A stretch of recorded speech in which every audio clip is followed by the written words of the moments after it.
Okay, in chapter 27, when Isaac was old and his eyes were so weak that he could no longer see, he called for Esau, his older son, and said to him, "My son, here I am." He answered, although he was 60-something, I don't know, he's old.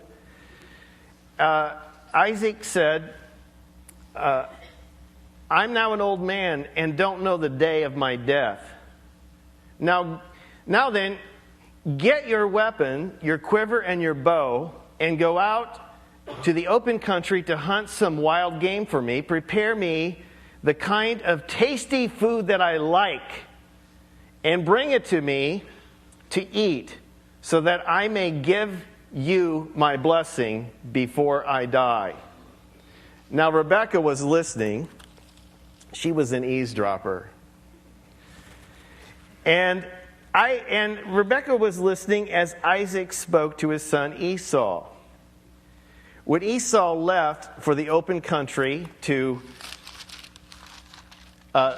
hunt game and bring it back, Rebekah said to her son Jacob, "Look, I overheard your father say to your brother Esau, 'Bring me some game and prepare me some tasty food to eat, so that I may give you my blessing in the presence of the Lord before I die.'"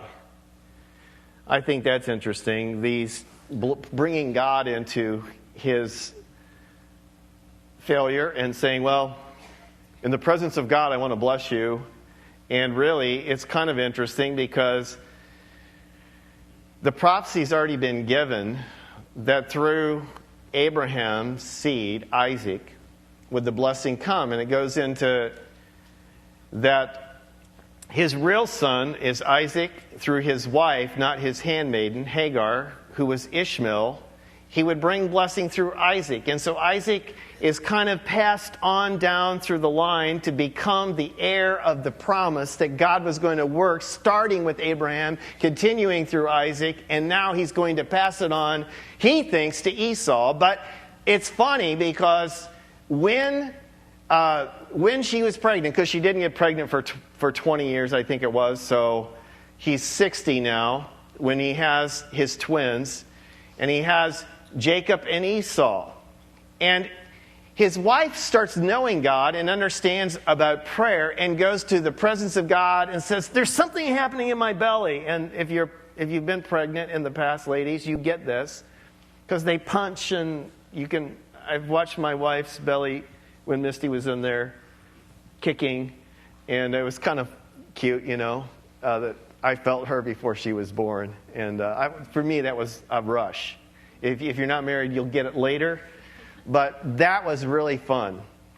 And she had so much kicking going on inside, she goes to God and said, "God, what's going on in here?" And the Lord spoke to her and said, "There are two nations in you." And he prophesied that there's two babies in you, and they're going to become two nations, and the one that's born first is going to serve the one born second, and that's against cultural rules, because the oldest gets a double blessing of the income and becomes the birthright and gets the advantage over the younger. But God said it's going to be the younger that the older is going to serve. And so it's kind of interesting, because she went back to her husband Isaac and said, "I met God today, and he talked to me. Do you know what God said to me? He said to me that we've got twins in, and there's two nations in me." And he goes, "Yeah, well, nations, that sounds pretty big, but like a big promise. But I think God spoke to my dad that we would have nations, and all the nations of the world would be blessed through us, so great." And she said, "But this is what the Lord said, that the firstborn would serve the secondborn, and it's backwards." And so I think Isaac got that. Rebekah certainly understood that. And we read in the scripture here about this case in Genesis, that it says that Abraham liked Esau and loved Esau better because he was a hunter and loved wild game. And verse 25, chapter 25, verse 28. Isaac, who had a taste for wild game, loved Esau, but Rebekah loved Jacob. Uh-oh. Parents not together on the children and who they liked. And we have from them the Smothers Brothers, if you're old enough to remember, laugh in. Mom likes you best. And we get into this whole routine, comedy routine, which would be fun to do if I had time. But there's kind of this squabbling in the family over who's the favorite and who's going to be the greatest. And it's kind of interesting that we see this birthright being passed from Abraham to Isaac. And God gives Rebekah a word that the younger is going to be the chosen one that's going to carry on the promise. And the older son is going to serve the younger. And they fought because Isaac liked Esau and Rebekah liked Jacob.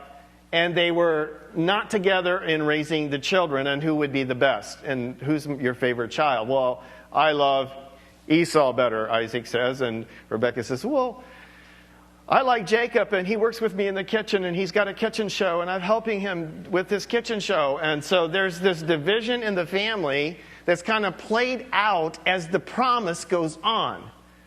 And one of the things that we like about God is that he knows the beginning from the end, and he can make promises and he can predict, and he knows that if he doesn't predict it, he knows the future, and he speaks to us in the present before things happen, and he has the right to do that as God, and he sees the beginning from the end, and he's got the big picture.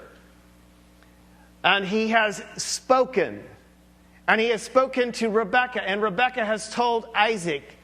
And Isaac is kind of fighting against God because, no, I want Esau to have the blessing. And you kind of get the idea that this is done in secret.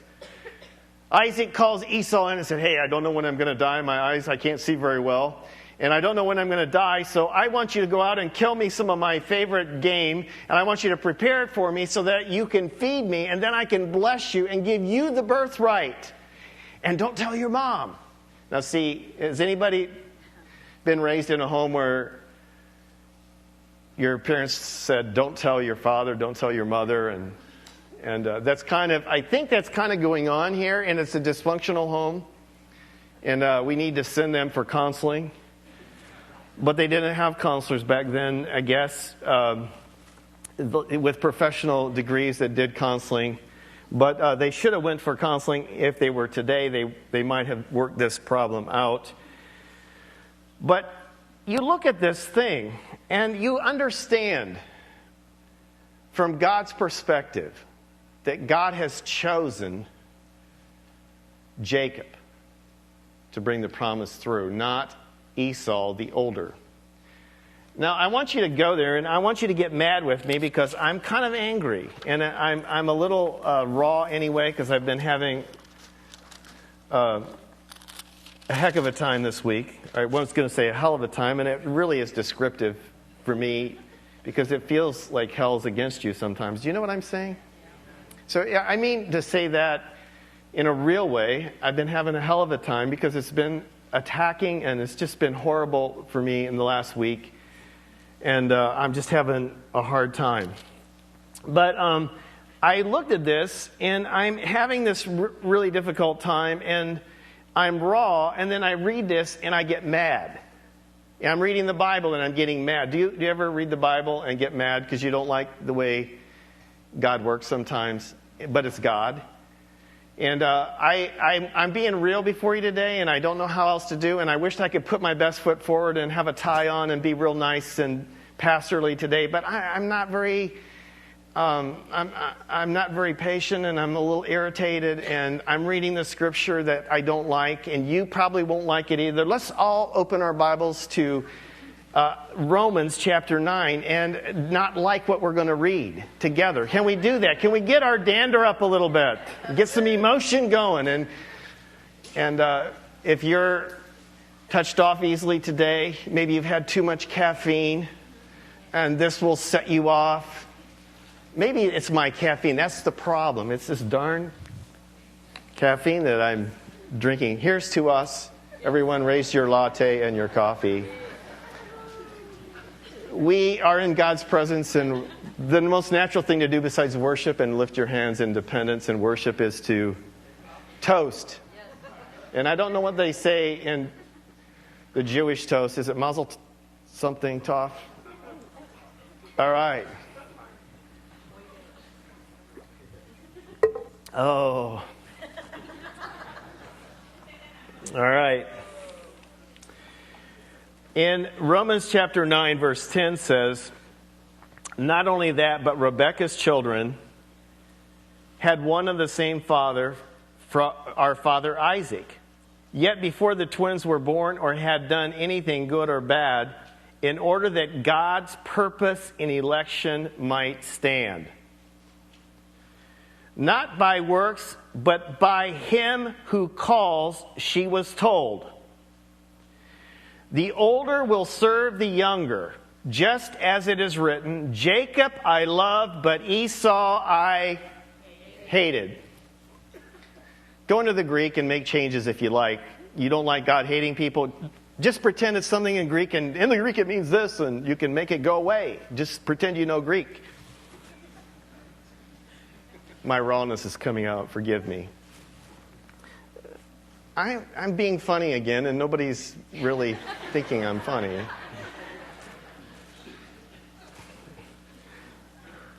Does that make you mad? Jacob I loved, Esau I hated. It makes you feel good if you're Jacob. How about if you're Esau? Hello?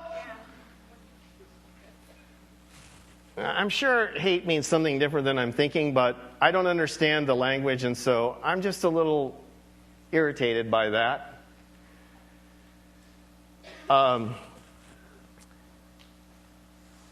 What shall we say then? Is God unjust? And we say, yes, he is. We don't like what he does. Not at all. For he says to Moses, I will have mercy on whom I have mercy, and I will have compassion on whom I have compassion. And I don't like God having compassion on some of the people in the Bible that he had compassion, but I like him to have compassion on me. Do you like God having compassion on you? Do you like who God chooses? Do you like that God chooses one and not the other? And before they were born and done anything good or bad, God made his choice. And as I look at Jacob, I don't want to buy a used car for him because he's going to say, you know that car right out there? You can have it for $14.95 and your birthright. No thanks. I don't want to buy a used car from him, and I don't like the way he's manipulating Esau out of his birthright. And I don't like what he's going to do today. Do you like what Jacob's doing today? And he's being a pawn in his mother's manipulative hand. Can I say that? She's manipulative? Do you like the Bible characters being called manipulative? And are you okay? I think it's true. Now let's go back to the text because let's watch how this plays out. And I don't want you to be irritated like I am, but you might be. And it's okay if you can work through it. I'm going to try on my 4-hour drive to Illinois today. It looks like in the New Testament that God has choices and that he chooses people that I don't like. Jacob manipulated his brother out of his birthright, and now he's being manipulative here. And I don't like that he chose him because if I do it right, I want God to choose me because I'm doing it right. And it just told me in Romans, before they were born and did anything good or bad, God made a choice. And I feel like, can I say this? I feel like sometimes God knew me and chose me, and I don't think I add up. But I'm glad he chose me. And I think we can all get happy on that one. And we're here today probably because we're alerted that God chose us and we're his child and he's redeemed us. And he's dancing on the top of our lid of our junk, and he's hidden it, removed it from the east, from the west. And I'm just really happy I feel sorry for Jacob types, but I feel sorry for Esau types. I feel more like Jacob. Like, I'm not together. You don't want to buy a used car from me either. But I am glad that God knows me and chose me, even though I'm a jerk. Can you say it with me? Guy's a jerk. Go ahead. You can say it, because I really am. I really am. And I don't deserve anything. And my wife will tell you, and other people will tell you that know me, I'm really a bad jerk. You know, I don't like camping and stuff. And I went camping for 11 days with Bill and Rob and Lett, and they said, we're going to do this again. Judy, you can come, but Guy, you're not invited. And they know I'm a jerk, and it's okay. I can admit that I am. I don't like camping and digging holes to go in and all that kind of stuff, and mosquitoes, you know. I don't like... we were going to do a cruise, and we went from a cruise to... That's okay. I'm a cruise type person, and... they probably don't like cruises, and they would be bad people on the cruise, and I'd say, you know, we're going to go on a cruise next time, but I'm just not all together, and none of us really are, and it's okay. Can we say that it's okay? Because we're chosen, but we're not together. And, oh boy, I'm going off on a tangent here. In chapter 25, it's another... story in there. Chapter 25, verse 29 tells us that, you know,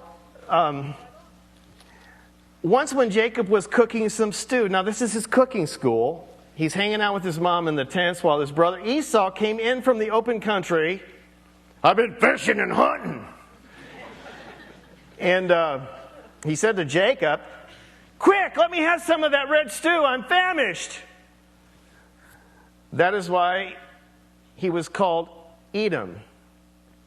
Jacob replied, first sell me your birthright. You want a bowl of soup? It doesn't have any meat in it, because I'm a vegetarian. It's lentils. Are you hungry enough to sell me your birthright for no meat stew? I get hungry and shaky, and I probably would do the same thing. And he sells him his birthright. He says, look, I'm about to die. Esau said, what good's a birthright to me? I'm going to die of hunger. And he gets panic-stricken. And Jacob said, swear to me first. So he swore to him an oath, selling his birthright to Jacob. Now, the birthright is an interesting thing, because the older gets a birthright, he gets a larger portion of the inheritance, and then has to use that money to take care of the younger. But he's in control, and he's the main inheritor of the estate. And so Esau is thinking, like, well, I sold my birthright for vegetarian stew, and he's thinking, you know, now Isaac is calling Esau and said, hey, look, I'm going to die, and I don't want your brother to hear this, and I don't want your mom to hear this, but I want to bless you and give you this blessing before I die. It's kind of the passing on of the estate kind of thing, and I don't know when I'm going to die, and this is like 40, 50 years before he ends up dying. He's jumping the gun, we could say. And I researched that. It's like 40 or 50 years. You're jumping the gun. And but it's funny is that Rebecca is, you know, she's got the promise given to her that the older is going to serve the younger, and there's two nations, and God's going to favor the younger, and the blessing is going to be passed on.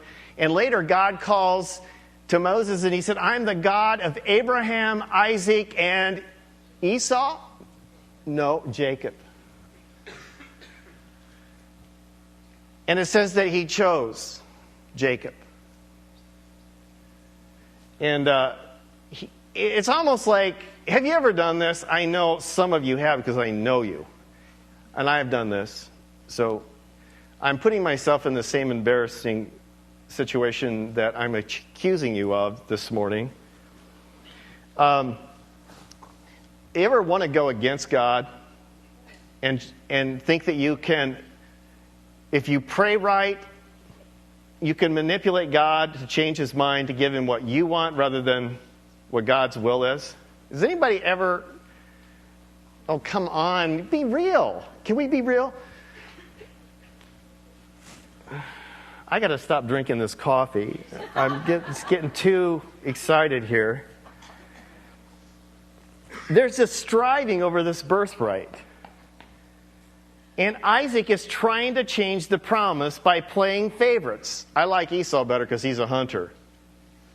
And Esau, I'm going to die and I want to bless you. And he's talking to him and he doesn't know that his wife, Rebekah's listening in and quickly calls Jacob and says, hey, he's going to bless Esau. You better get in here. I've got a plan. It's more manipulative than your dad's. And we'll get this thing straightened out. And I don't like this kind of Bible story, do you? Because it's really, David kills Goliath and he's a good guy and everybody's good.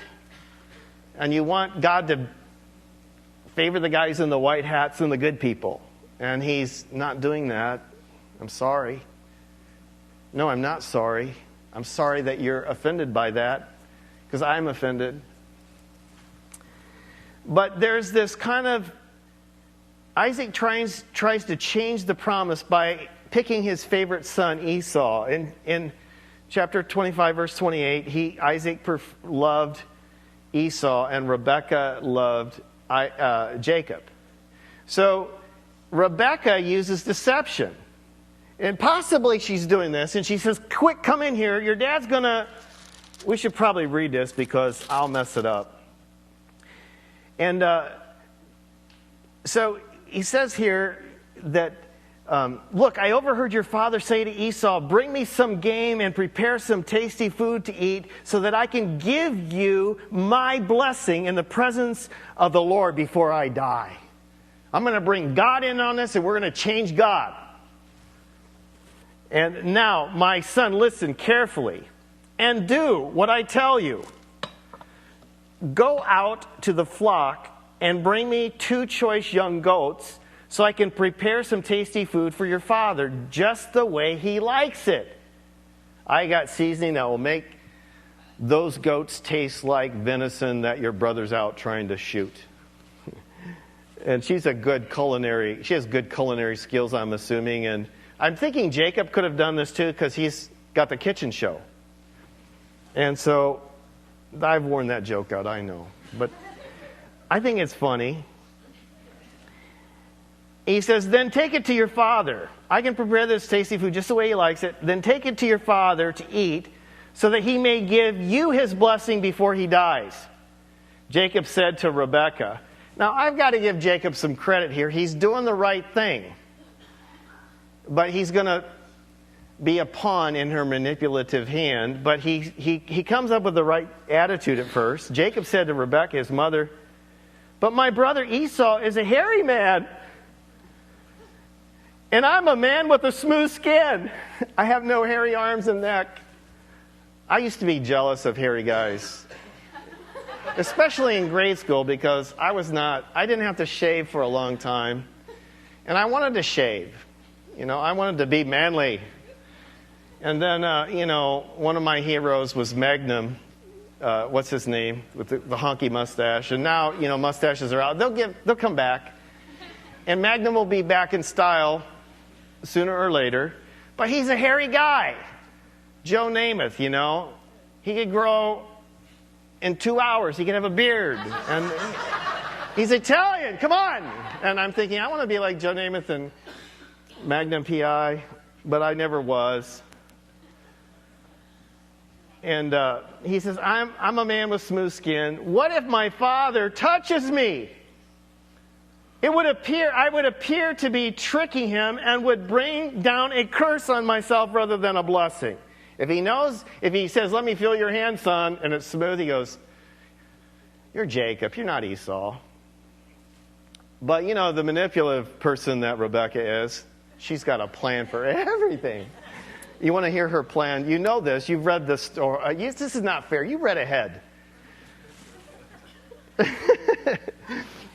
Oh, this is funny. His mother said, "My son, let the curse fall on me. I'll take blame for this. Just do what I say and get them for me. Go get the goats." So he went and got them and brought them to his mother, and she prepared some tasty food just the way his father liked it. Then Rebekah took the best clothes of Esau, her older son, which she had, and he's only 2 minutes older. They're twins, right? Her older son had, which was in the house, and put them on her younger son Jacob. She also covered his hands with a smooth part and the smooth part of his neck with goat skin. Then she handed to her son Jacob the tasty food and the bread she made. He went into his father and said, "My father." He says, "Yes, my son." He answered, "Who is it?" And now Jacob's a liar now. You like liars? God likes liars. He chooses liars. Are you offended yet? Can we get some juices going? I think this is weird, but I like it that God chooses people who aren't together. I like that part. We'll stay with that, won't we? "Who is it, son?" "I am Esau, your firstborn. I have done as you told me. Please sit up and eat some of my game." And he's lying about the food. "So that you may give me your blessing." And Isaac asked his son, "How did you find it so quickly, my son?" "God." I am so sorry, but as a pastor, can I tell you that makes me laugh? Why are you doing that? "God?" It's like, oh, come on. Get over it. God didn't tell you to do that. Oh, the things I hear in the name of God that you hide behind. I've done the same thing. We're all Jacobs and Rebekahs, aren't we? God did this. I blame God for getting it so quick. "The Lord God gave me success," he replied. Then Isaac said to Jacob, "Come near me so I can touch you, my son, to know whether you are my son Esau or not." I don't really think he's convinced at this point, and his eyes are not good and he can't see, so he's going to go by his touch, perhaps. "Come here, I don't want to know if you're Esau or not." So he's not really convinced. And Jacob went close to his father Isaac, and he touched him, and he said, "The voice of Jacob, but the hands are the hands of Esau." He did not recognize him, for his hands were hairy like his brother Esau. With the goat skin, you'd be hairy too. So he blessed him. "Are you really my son Esau?" You get the idea that he's not that convinced. "Are you really Esau? Are you tricking me? You sound like Jacob. But when I feel your arm, it's hairy." Dude, get some glasses and look, that's goat skin making him hairy. And so, "I am," he replied. I'm Esau." Then he said, "My son, bring me some of your game to eat so that I may give you my blessing." Jacob brought it to him, and he ate. And he brought some wine, and he drank. Then his father Isaac said to him, "Come here, my son, and kiss me." So he went to him and kissed him. When Isaac caught the smell of his clothes, he blessed him and said, "Ah, the smell of my son is like the smell of a field that the Lord has blessed." Now he's going to use a little God talk. "And may God give you of heaven's dew, and of earth's richness, and abundance of grain and new wine. May nations serve you, and people bow down to you. Be Lord over your brothers, and may the sons of your mother bow down to you." Now he knows that God chose Jacob, and he's trying to manipulate God by blessing Esau. And he's trying to change and twist God and trick God around. By the way, I'm going to pronounce this blessing over you, Esau. Don't tell your mother or your brother. And may they bow down and serve you. And may those who curse you be cursed, and may those who bless you be blessed. After Isaac finished blessing him, and Jacob had scarcely left his father's presence, his brother Esau came in from hunting. He too prepared some tasty food. I guess he had a cooking show.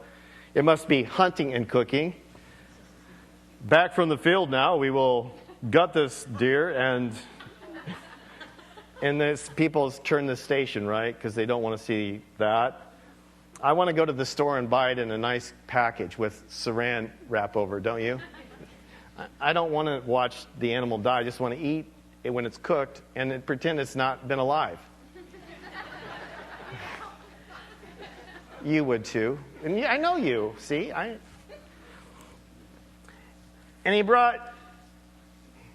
Esau came in and he brought some tasty food and brought it to his father. Then he said, "My father, sit up and eat some of my game so that you may give me your blessing." His father Isaac asked him, "Who are you?" "I'm your son," he said, "your firstborn. Esau." Watch this. This next verse you should underline and laugh. Isaac trembled violently and said, "Who was it then that hunted game and brought it to me? I ate it, and before you came, and I blessed him, and indeed he will be blessed."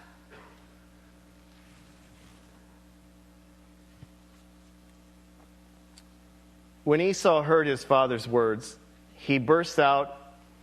Now he's 60. He's 60. I mean, I find this interesting. Esau's old too because he's out hunting, and his father's older because obviously that makes sense, doesn't it?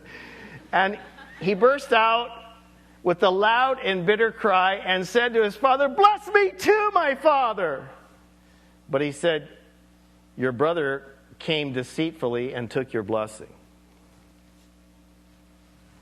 And what would you say if you're Esau? Esau said, "Isn't he rightfully named Jacob?" And you know, Jacob means heel grabber and supplanter and manipulator.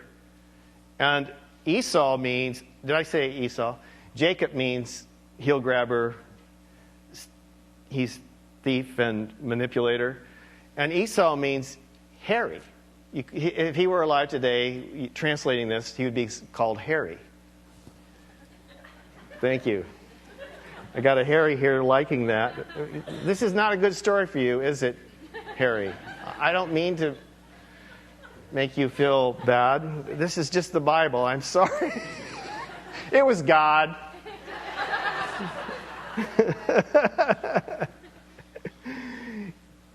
I'm glad I could tease Harry, and I think he'll come back next week. I think he likes me, and he'll be okay. Isn't he rightfully named supplanter Jacob, heel grabber? He deceived me these 2 times. Now he's speaking about the time he served his birthright. He took my birthright, and now he's taken my blessing. Then he said, "Haven't you reserved any blessing for me?" Isaac answered Esau, "I have made him lord over you, and have made all his relatives his servants, and I have sustained him with grain and new wine. So what can I possibly do for you, my son? I just made him your leader. Sorry. I can't undo it." No court in any country would hold to that, because Jacob manipulated the blessing out of him, and he thought he was blessing Esau. So what court would that stand in? But it's kind of interesting, because when he's speaking and God takes over and he's prophesying, it's really God doing it through him. And he recognizes, I can't undo what God has done. And he's kind of, he's trying to enlighten Esau with that bit of knowledge. Esau said to his father, "Do you have only one blessing, my father? Bless me too, my father." Then Esau, crybaby. He was a hunter, but he was a crybaby. He wept out loud. You don't want me to act that part out, do you? Okay. His father Isaac answered him, and this is God taking over. Sometimes when you go bless somebody, and this is why when we have communion sometimes, and at the end of the service we pronounce a blessing, a benediction, it can become somewhat prophetic as we pray and bless you at the communion and at the end of the service. And I just want you to gird your mind for God's blessing at times to receive it. Because his father Isaac answered him, your dwelling will be away from the earth's riches, away from the dew of heaven above. You will live by the sword, and you will serve your brother. You will grow restless and will throw his yoke off of your neck. Esau held a grudge against Jacob because of the blessing his father had given him. He said to himself, the days of mourning for my father are near. I think he's going to die because he's called me in. And when he dies, I will kill my brother Jacob. Now I know I'm a brother. I have threatened my sister's death, and both of my sisters has threatened to kill me, and I'm still here. And we don't take that serious. How many of you have threatened to kill? Come on, well, don't show. I'm the bad one, you're okay. You probably had rival tension. I'll kill you, or I'll beat you up, or I will. It's like, oh, come on. But this is true. This is really true. When Rebekah was told what her older son Esau had said, she sent for her younger son Jacob and said to him, your brother Esau is consoling himself with the thought of killing you. Now then, my son, do what I say. Flee at once to my brother Laban in Haran. Stay with him for a while until your brother's fury subsides. When your brother is no longer angry with you and forgets what you did to him, I'll send word to you to come back from where you are. Why should I lose both of you in one day? Then Rebekah said to Isaac, I am disgusted with living because these Hittite women, now this is Esau's wives, they're Hittite women. If Jacob takes a wife from among the women of this land, from the Hittite women like these, my life will not be worth living. So what's the outcome? The outcome is Jacob gets the blessing. It doesn't sound good the way he gets it, but it's really, how do you go against God? And perhaps Rebekah is trying to protect her husband Isaac because she knows if he goes against God's will that God could judge him, and he's trying to manipulate to protect her. I don't know the reason, but the outcome is the same. Esau gets mad, threatens to kill his brother, and she tells him to run to Laban and get a wife out there. Don't be like your brother taking these weird Hittite women. If you take one of them, my life won't be worth living. So go away. And you know what happened here? What's the outcome? He left, and it's the last time Rebekah ever sees him.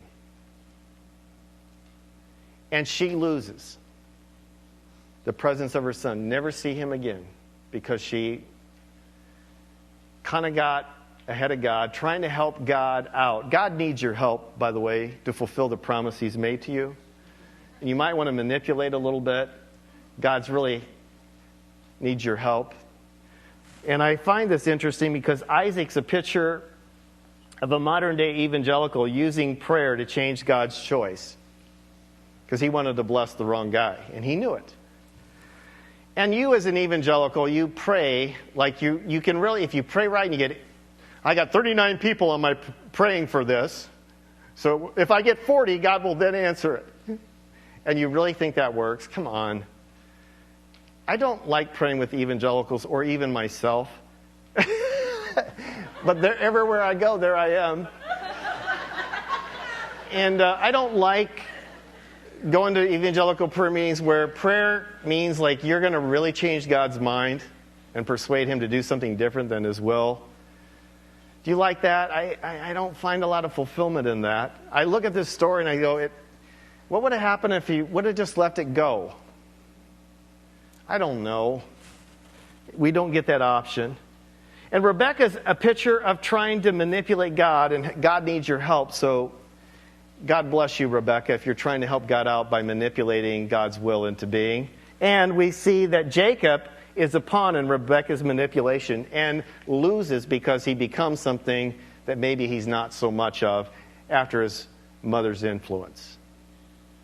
And we've got counselors here, and they said, you know, you're really reacting to your mother, and you're 60. Why don't you get over that? We still have the same thing. Why do we want our dad's approval, and that blessing is so important? We're going to counselors because we can't get over what our dad and mom did. But if you believe and have faith in the promise rather than the manipulation, I think we're going to be a little bit better off.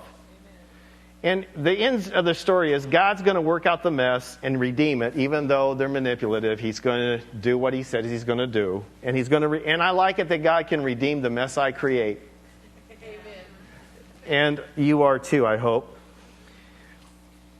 Esau is a picture of a desperate son.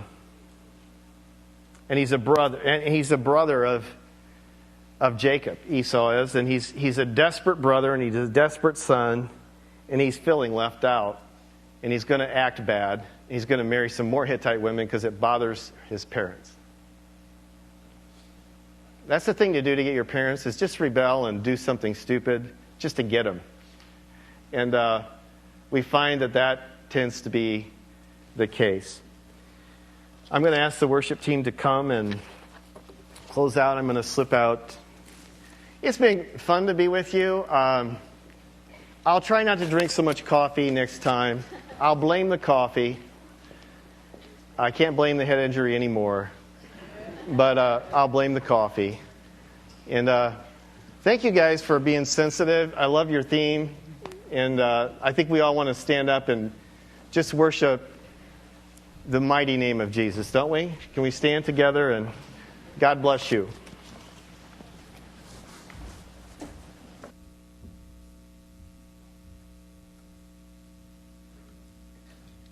Hello.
I'm not good at standing still. Man, life has been exciting lately. My life has 3 tiers, basically. I have family, I have work, and I have academia. Found out I'm having a 3rd child recently. Took me a minute to recoil from that one. I love my children, but AWC is going great. God is really doing amazing things there. But what I want to talk to you about this morning is the internship. We are having some great opportunities to do some things in the internship. And God has given me a chance to teach the hermeneutics and homiletics class, which is like a fancy speak for studying the Bible and the art of preaching.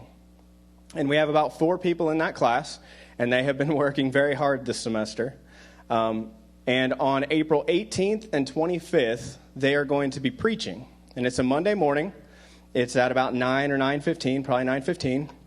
And they will be coming in the sanctuary individually to preach a 25-minute sermon. And every good teacher starts them off slow, so we're going to start with Revelation. And they're going to be preaching on Revelation chapter 21, verses 1 through 8. But I want to invite you guys to come and see what they're doing. They're not actually going to be sitting in on one another's sermons because I don't want them to adjust theirs based on what they hear, good or bad. But they are going to be preaching individually, and I would really love to see more people sitting in the sanctuary than just me with my red pen. Because it's very nerve-wracking to preach in front of a person who is critiquing your preaching specifically. So I just want to open that up to you guys. Again, it's at 9:15 a.m. It'll be on April 18th and the 25th. It's going to be Seth Dudenhofer and Jeff Brugan. Josh Lindstrom and Sarah Reynolds will be preaching as well. Also, just for a second, before I do the benediction, the story of Jacob is really interesting to me, and particularly because of where I'm at in my life. I've really had a hard time lately, and I know I come up here and tell you guys about the hard time that I've had. And so let me just kind of fill you in and speed you up to where I'm at today. I have this residue from the last 10 years of my life that made sense where I was at before. But now I find myself back in the civilian world, strictly civilian world, and all the habits that I had don't really make sense. I don't really know what to do with them. Like, I knew why I was the way I was when I was a soldier. But now I can't really explain it. And I don't know if you guys live that way. I know when I was in college and I came out of college, life wasn't the same as when I was in college. And all the habits I had from college didn't make sense. And the same was true when I came out of high school and now moving into parenthood. And, you know, you have those bachelor habits and then you get married and you're like, what do I do with those now? Those don't make sense and they get me yelled at. You know what I mean? And so it's been interesting because I wouldn't recommend going this route, but I'm finding myself at times in desperation, feeling like I don't fit, and doing things like sending an application to Blackwater to go over to Afghanistan because it makes sense to me. Or this past week, calling up a recruiter to go into Army interrogation because it makes sense to me. And it seems like when I do those things, that God teaches me a lesson about what it means to be favored. Because God could quickly just put his thumb down on me and go, here's a rebuke, we're going to fix this now. But he doesn't.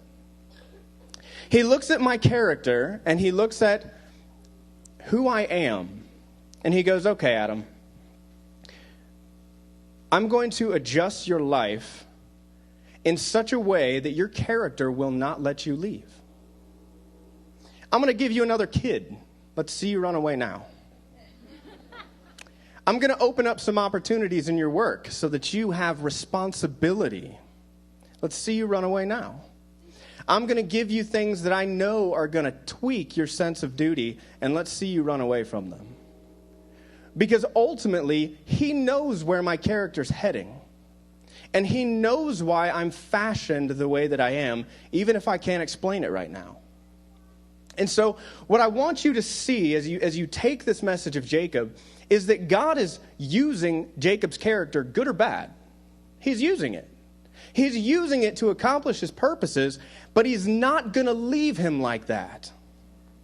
And when we get to the end of Jacob's life, where we'll be in a few weeks, we're going to see the man that God makes out of him. And so as I go into this benediction, what I really feel that I need to impress is that part of the blessing of God is understanding what it means to be favored. And it doesn't just mean that you get whatever you want. I've heard that term so abused. But it means that for good or bad, God's got his hand on you. He knows who you are. He knows your character. He knows what you're doing. He knows how to use you in such a fashion to tweak that character for his purposes. So just allow me to pray over you this morning. May God's hand be ever upon you. May you understand that if you are in this room today, you are favored. If you don't know Christ, may God shipwreck your life and bring you to a point where you understand, because nothing he does is by accident. May the God of all intentionality and all grace and all blessing pour it out abundantly on you in Christ Jesus. And may you go with his wisdom, his purpose, and his will in Jesus' name.